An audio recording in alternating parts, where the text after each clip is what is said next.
into turn 10. London's historic Dockland is being transformed into the world's first indoor and outdoor racetrack, with all cars powered by electricity. We got a sneak peek behind the scenes from Charlie Harbord in Formula E. It's a real logistical challenge, bringing all these different parts together and making sure everything's at the right place at the right time.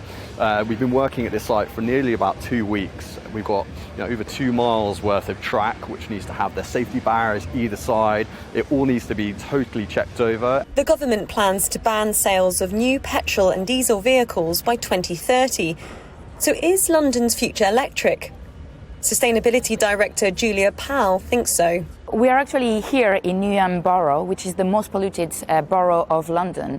And the reason why it's extremely important to have Formula E here in Excel is actually to showcase that there's a very concrete solution to improving the air quality levels that we all breathe in our cities. And electric vehicles, from the mobility angle, is a very concrete and direct solution. There are a number of challenges with electric cars, for example, how you charge them, what sources you're using to charge vehicles. What exactly are Formula E doing to sort of address that issue? The cars that we race are always powered with renewable energy, and that's how you can get to a carbon emission reduction through the entire life by 50 to 80% on the passenger cars that you and I will be driving. London has had a big drive towards lowering emissions. Mayor for London Sadiq Khan brought in the ultra-low emission zone last year and is looking to expand it even further.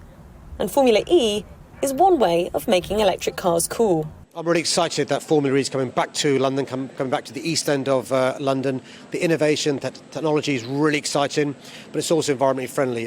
But are electric cars as green as people think? The problem is that there are more carbon emissions made during the production of electric vehicles than petrol or diesel cars. Volvo did a study which suggested you'd have to own an electric vehicle for 9 years before it was greener than a diesel or petrol car. But that would decrease significantly if you were able to guarantee that you'd be charging your electric car from more renewable sources. And with electric technology developing so quickly, it's becoming easier to make electric cars more sustainable. Next year, we will launch the new generation of our car, which is a car that is faster, more powerful, but also more sustainable. Everything has been thought through from the design till the end of life to make sure that everything will be more sustainable and everything will be recycled at the end of the life of the car. Tickets for the weekend are a fraction of the cost of Formula One, making it more accessible for motor enthusiasts. With London aiming to be carbon neutral by 2050, the journey to get there will undoubtedly be electric. Alice Porter, GB News.